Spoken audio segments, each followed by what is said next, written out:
the last video, we were talking about the war with Mexico and how we gained all this area. And this area consists of the state we know today as California. California begins to play a very significant role in our country immediately, and here's the reason why. In 1848, gold was discovered in the mountains of California. Once that got spread, and it was spread throughout the world, people from all over the world came to California to make their... Ms. Schaefer, can you come to my office for a moment again, Ms. Schaefer? To become rich, to become wealthy, find gold, and then striking it rich. So when he came and settled, the people of California petitioned the United States government to let them become a state. Well, now, remember, these states are being petitioned and brought into based on whether they would allow slavery or not allow slavery. And California decided they wanted to become a part of the United States as a state that did not allow slavery. Well, this really is problematic because the Missouri Compromise kept the peace for 30 years.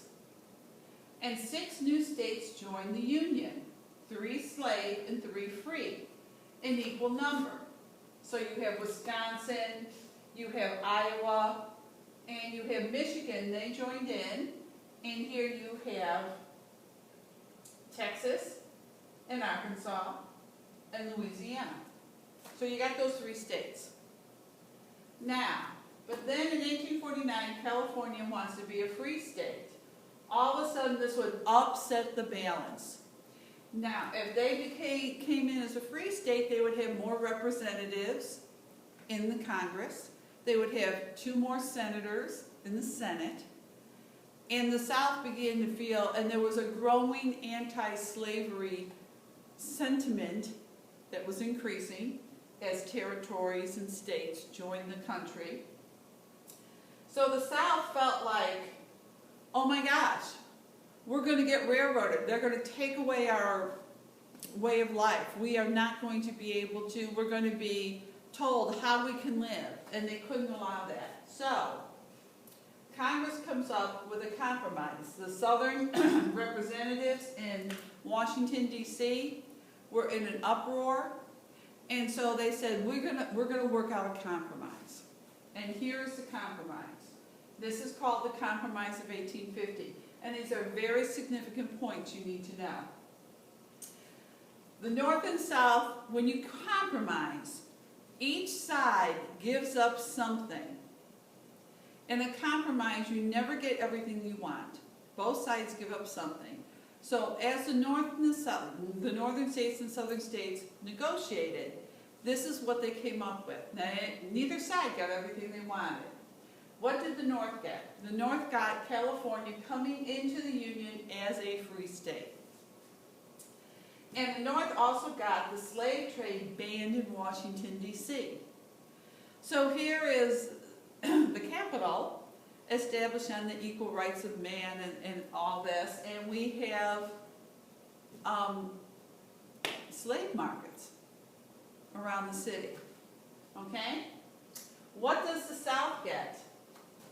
The South gets that Congress gives up or has no power to regulate the slave trade between states. So Congress is saying, oh, you know, we're in charge of interstate commerce, interstate other things, except for slaves. We will give that up. You slaves work out, you states work out how you're going to trade and slaves between the states. Popular sovereignty in the new territories would decide slavery. What is popular sovereignty? Popular sovereignty means that in these new territories, like this one, unorganized territory. It's not a state, it's a part of the United States, it's the United States territory, but it's not a state. You have people who will move in there, and they'll try to establish farms and towns and everything, okay? that the people who move into that territory will be the ones to decide whether they want slavery in that territory or they want no slavery in the territory.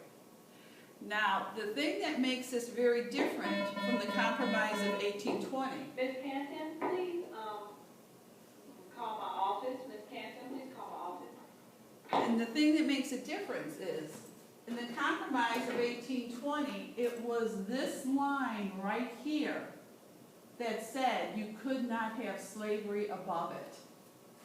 Now, with the Compromise of 1850, you can have slavery in these territories if by the popular vote or popular sovereignty, sovereignty means they are controlled, they have control over it.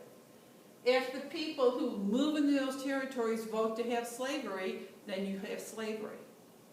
So that's what the South gets. All of a sudden the Compromise of 1820, the Missouri Compromise of 1820, it is the Missouri Compromise, is thrown out. The Missouri Compromise kept the peace for 30 years, but now it's thrown out. So if these people vote for slavery up here, it's going to be a slave state. The Fugitive Slave Act. This was a real controversial point. The seizure and return of runaway slaves who escaped from one state to another or into federal territory. What that meant is, if there was an escaped slave from South Carolina, he is up in New York. The slave master could come and just point to an African American and say, he's my runaway slave. And that slave would be arrested, there was no trial, and would be brought wherever that slave master sent them to go. Now, there were lots of freed blacks that lived in the North. They, under this act, were afraid that slave owners would come up and start claiming this person and that person as their slaves.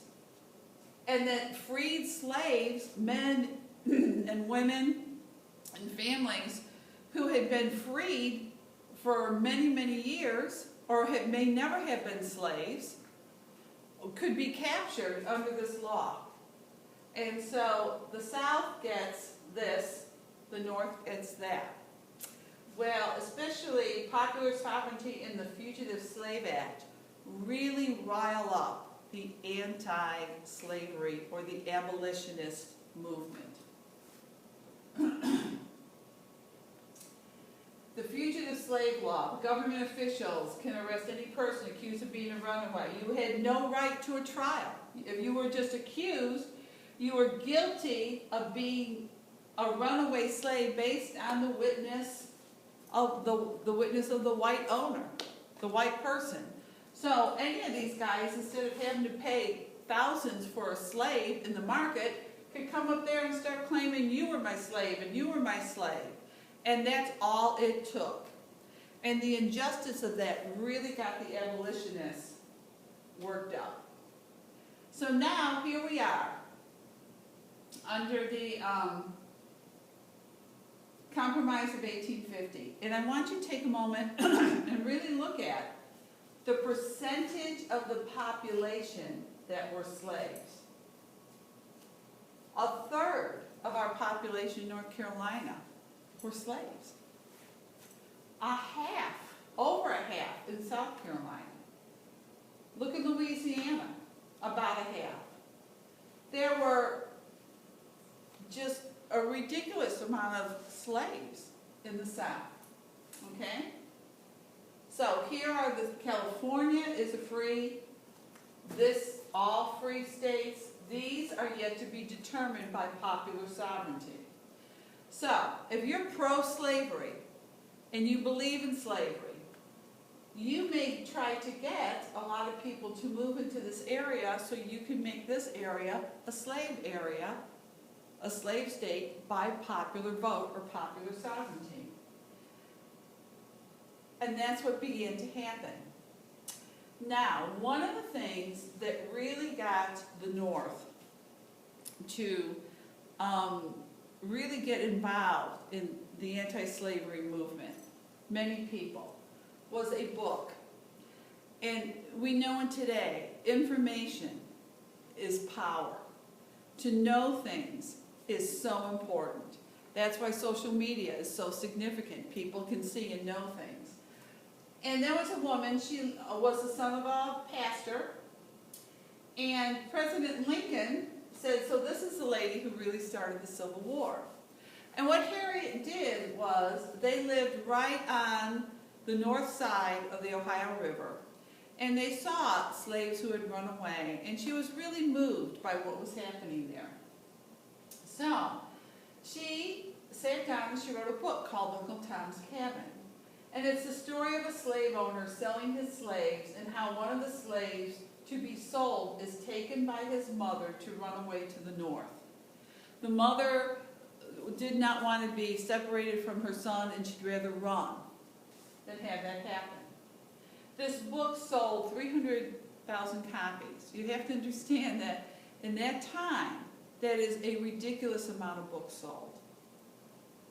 Northerners were shocked as Harriet Beecher Stowe described the life of slaves in detail. Northerners were shocked and convinced slavery was not just a political conflict. In this book, how she described slavery, it became a moral issue. Now, what's the difference between a political issue and a moral issue? Morality deals with what is absolutely right and absolutely wrong. There is no compromise on that. A political issue has to do with, many times, compromise. Is this good for the whole? Can we adjust it? It has wiggle room to make it work for everybody. But morality is something that really says right or wrong. Northerners were just disgusted by what they read in the book. South was angered. They hated her. They said it was propaganda, that you're not really describing our lifestyle correctly. We will look at other factors that start leading us to the Civil War in the next video.